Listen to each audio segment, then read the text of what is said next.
దివ్యవాణి TV ప్రేక్షకులందరికీ శుభోదయం. యేసుక్రీస్తు పరిశుద్ధ నామంలో ప్రియులారా, మీ అందరికీ స్వాగతం, సుస్వాగతం.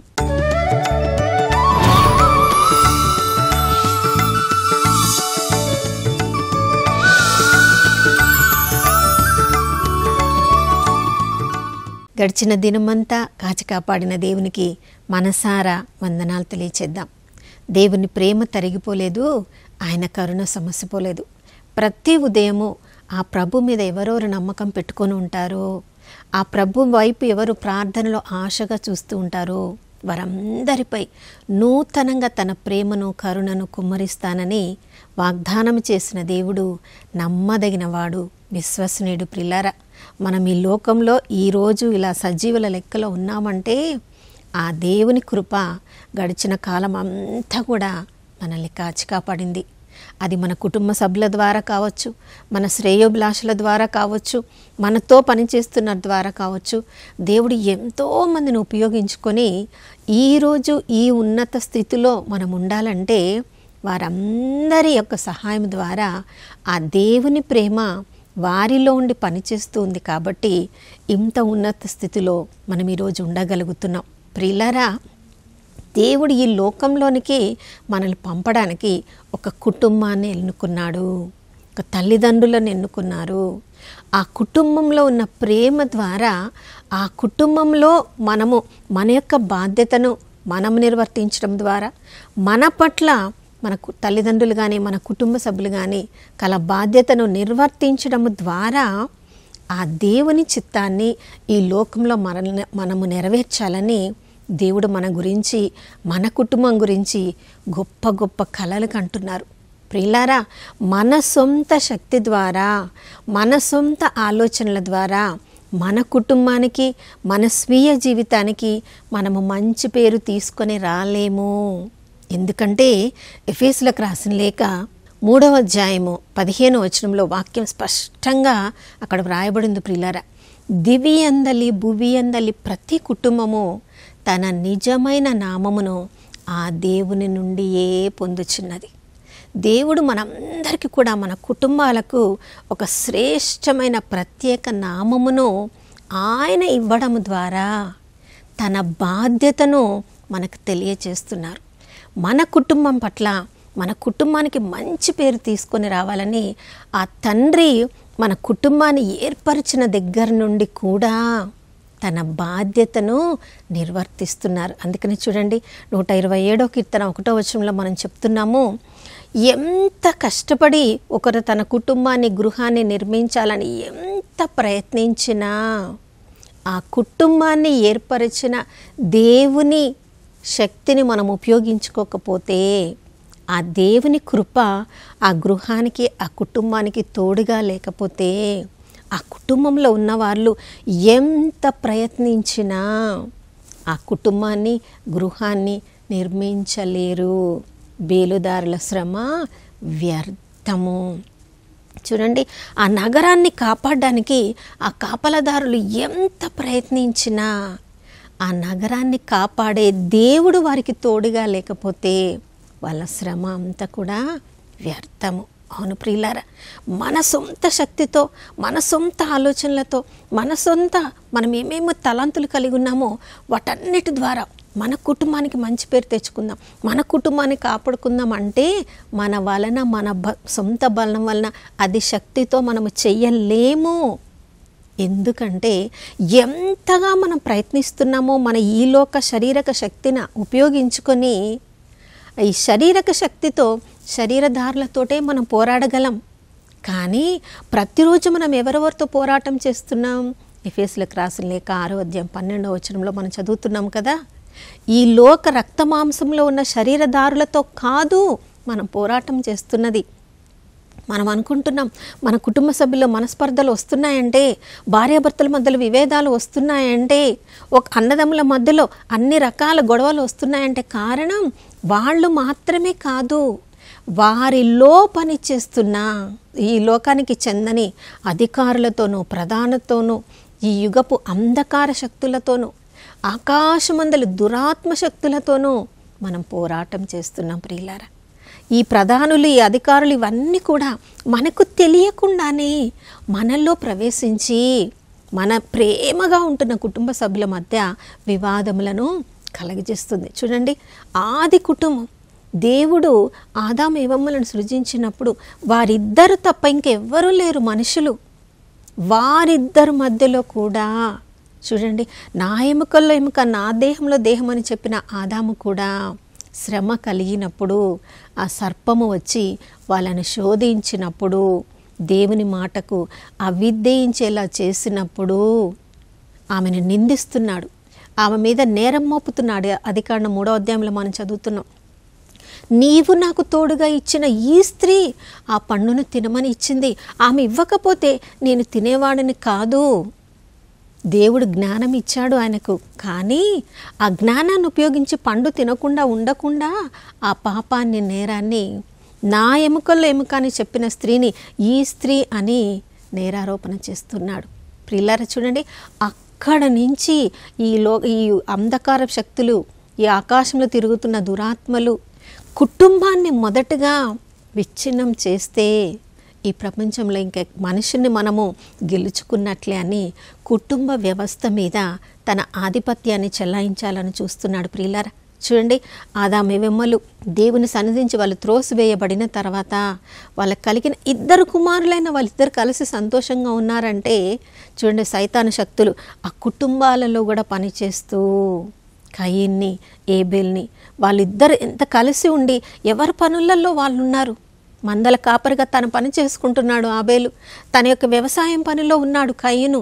వారి పనుల్లో ఉన్నప్పుడు వారికి అంత శక్తియుక్తులను ఇచ్చిన ఆ దేవునితో కూడా వారి సంబంధం కలిగి ఉండాల్సింది.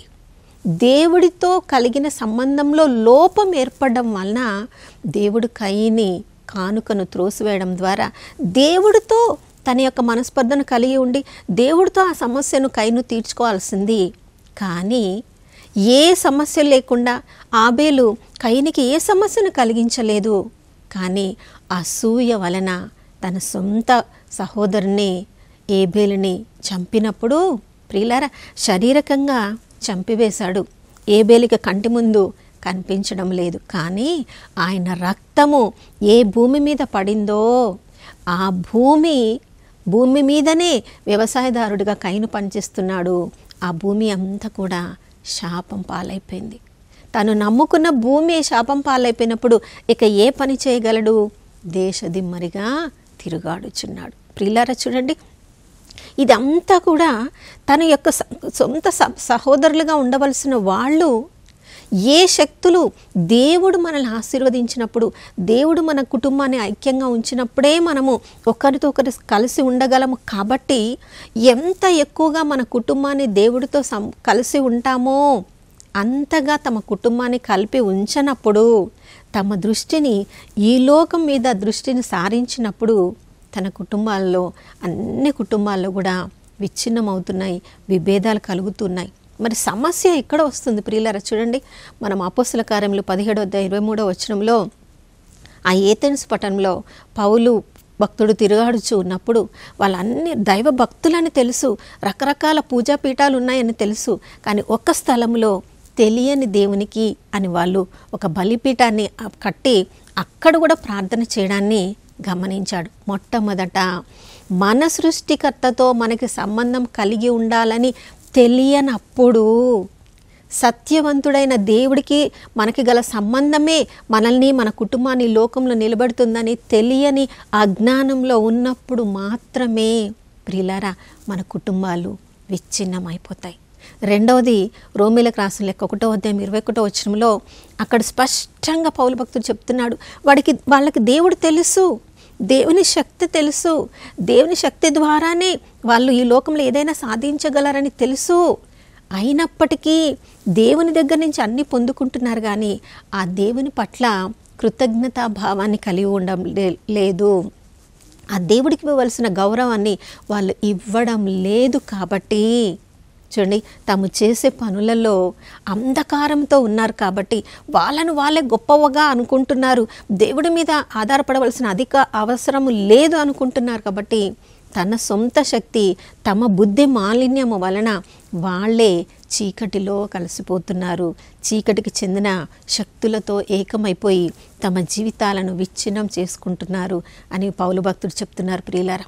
చూడండి, అంతేకాదు ఎప్పుడెప్పుడైతే దేవునితో మనకు కలిగిన సంబంధాన్ని ప్రక్కన పెట్టి నేత్రాస, శరీరాస, జీవపు డంబము అని వీటి మీద మన దృష్టిని పెట్టినప్పుడు, ఈ లోకము మనల్ని తన వైపుకు ఆకర్షించినప్పుడు, మనలో శాంతి సమాధానం ఇచ్చే దేవునికి మనము దూరమైనప్పుడు ప్రియులారా, మనల్ని మనము గొప్పగా చూపించుకోవచ్చు, కానీ మన వలన ఎవరికి కూడా ఉపయోగింపబడదు. అందుకని మత్తయి సువార్త 6వ అధ్యాయంలో ఈ లోకంలో మన ధనరాశులను కూడబెట్టుకుంటే ఏమీ లాభం లేదు, అవి త్రుప్పు పట్టవచ్చు.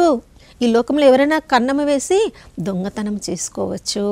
కానీ దేవుడితో ఎంతగా మనం సంబంధం కలిగి మనల్ని మనము తక్కువ చేసుకొని మనతో ఉన్న వాళ్ళందరినీ ఐక్యపరచుకొని మనల్ని మనం కోల్పోయి అందరి కొరకు మనం అన్ని విధాలుగా మారినప్పుడు పరలోకంలో మన ధనాన్ని సమకూర్చుకుంటున్నాం ప్రియులారా. మరి ఈ ఉదయకాలంలో మన కుటుంబాల పరిస్థితి ఏ విధంగా ఉంది?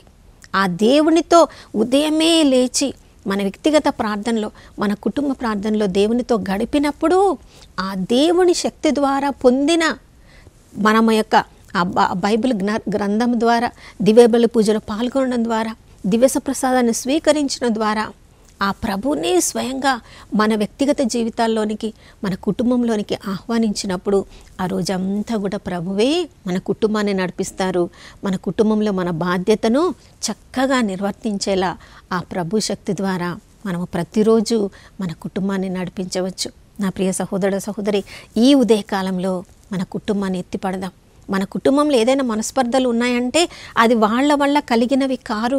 వారిలో ఏదో లోపము ఉండి వారికి దేవునికి మధ్య కలిగిన అగాధం వల్ల ఆ సమస్య వచ్చింది. కాబట్టి మొట్టమొదట సమస్యను మనం గుర్తించాలి. రెండవది, ఆ సమస్యను దేవుడి ముందు మనం ఎత్తిపెట్టి ప్రార్థనలో దేవునికి అర్పించినప్పుడు ప్రతి సమస్యకు దేవుని దగ్గర పరిష్కారం ఉంది ప్రియులారా. వాక్యము ద్వారా ఆ యొక్క సమస్యకు పరిష్కారం దేవుడు మనకి చెప్పినప్పుడు దానికి మనం విధేయించాలి.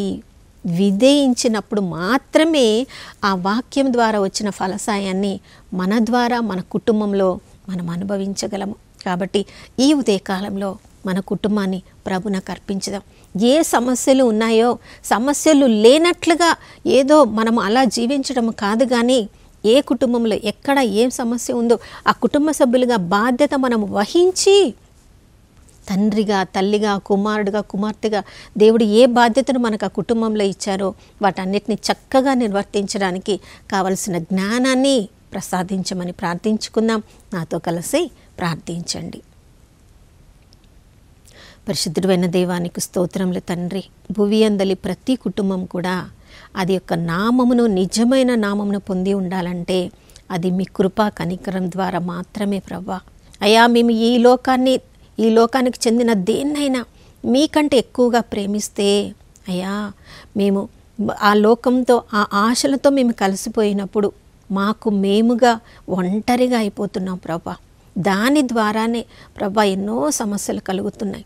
కానీ ఈ లోకంలో అందరం కూడా ఏదో వ్యక్తిగతంగా ఏదో చేసి సాధించాలని, మా ద్వారా మా అంతటా మేము గొప్ప కార్యాలు చేయాలని ఆశపడినప్పుడు స్వార్థం మాలో మిగిలిపోయి అయ్యా, మీకు ఇవ్వవలసిన ఘనతను, కీర్తిని మేము ఇవ్వకుండా మీరిచ్చిన తెలివి జ్ఞానంలను ఉపయోగించుకొని ఈ లోకంలో మా సొంతగా మేమేదో సాధించాలని, గొప్ప పేరు తెచ్చుకోవాలని ప్రయత్నించినప్పుడు ఎన్నోసార్లు మా కుటుంబ సభ్యుల నుంచి దూరం అయిపోతున్నాం ప్రభా. నీతో గడపవలసిన సమయాన్ని కూడా ప్రభా మీతో గడపకుండా మాకిచ్చిన తలాంతుల ద్వారానే ఈ లోకంలో మేము జీవించగలుగుతున్నామని కూడా మేము గుర్తు చేసుకోకుండా అయ్యా, ఈ లోకస్తుల వలె మేము జీవించినప్పుడు మా ద్వారా మా కుటుంబాల్లో ఎన్నో సమస్యలు కలుగుతున్నాయి ప్రభా. అయ్యా, ఈ ఉదయకాలంలో నాతో ప్రార్థిస్తున్న ఒక్కొక్కరిని మీకు సమర్పించుకుంటున్నాం. మా కుటుంబాలన్నిటిని కూడా మీకు సమర్పించుకుంటున్నాం. అయ్యా, మమ్మల్ని మేము తగ్గించుకొని మా కుటుంబ సభ్యులను హెచ్చించినట్లుగా ఈ ఉదయకాలంలో వినమ్రతను మాకు దయచేయండి ప్రభా. నాయన, ప్రేమ ద్వారా, నిజమైన ప్రేమ ద్వారా, పరలోక ప్రేమ ద్వారా, కల్వరి ప్రేమ ద్వారా కుటుంబ సభ్యులం అందరం కూడా ఐక్యంగా ఉండుట ద్వారా, ఒకరి కోసం ఒకరం త్యాగం చేసుకుని జీవించుట ద్వారా, అయ్యా మీరు మాకు ఇచ్చిన తల్లిదండ్రులను గౌరవించుకునుట ద్వారా ప్రభువా, తమ బిడ్డల పట్ల తల్లిదండ్రులు బాధ్యతాయుతంగా వారు మీరు ఇచ్చిన బహుమానంగా వాళ్ళు స్వీకరించినప్పుడు నాయన ఆ బహుమానాన్ని తిరిగి నాయన మరలా మీకు అప్పగించాలనే బాధ్యతను కలిగి ఉండే తల్లిదండ్రులుగా ఈరోజు మమ్మల్ని అందరినీ కూడా దీవించండి. మా కుటుంబాలన్నిటిలో కూడా అయ్యా మీరే నడిపించండి ప్రభువా. నాయన ఒంటరిగా తమ జీవితాలను తమ బిడ్డలను నాయన ఎంతోమంది నాయన తల్లిదండ్రులు విడిపోయి లేదా ఒక్కటే భాగస్వాములుగా ఉండి తండ్రిగా ఉండి తల్లిగా ఉండి తన కుటుంబాన్ని పోషిస్తున్న ఎంతోమందిని మీకు సమర్పించుకుంటున్నాం ప్రభువా. ఆ కుటుంబాలన్నింటినీ కూడా మీ ఆధీనంలో తీసుకొని వారు చేస్తున్న ప్రతి ప్రార్థనకు జవాబిస్తూ ఆ బిడ్డలకు బంగారు భవిష్యత్తును దయచేయమని యేసయ్య పరిశుద్ధ నామంలో అడిగి వేడుకొని పొంది ఉన్నాము మా ప్రియ పరలోకపు తండ్రి, ఆమేన్. అవును ప్రియులారా, మన కుటుంబాలన్నీ కూడా ఈరోజు నిజమైన దేవునికి చెందిన వారముగా జ్ఞానము కలిగి ఉన్నాం కాబట్టి ప్రతి పరిస్థితిలో ప్రతి ఒక్క నిర్ణయంలో మన కుటుంబంలో తీసుకునే వాటిల్లో ఆ ప్రభువు చెప్పిన ప్రకారంగా నిర్ణయం తీసుకుందాం. మన వ్యక్తిగతంగా ఎంతగా ఎదగాలని మనం చూస్తున్నామో కుటుంబంగా కూడా అంతగా ఎదగాలని ఈరోజు ప్రభు మనకు తోడుగా ఉన్నారు. ఆమేన్. మరొక నూతన శుభోదయంలో మనం అందరం కలుసుకునే వరకు దివ్యవాణి టీవీని వీక్షిస్తూ ఉందాం. ఇమ్మానుయేలు, దేవుడు మనతో ఉన్నారు.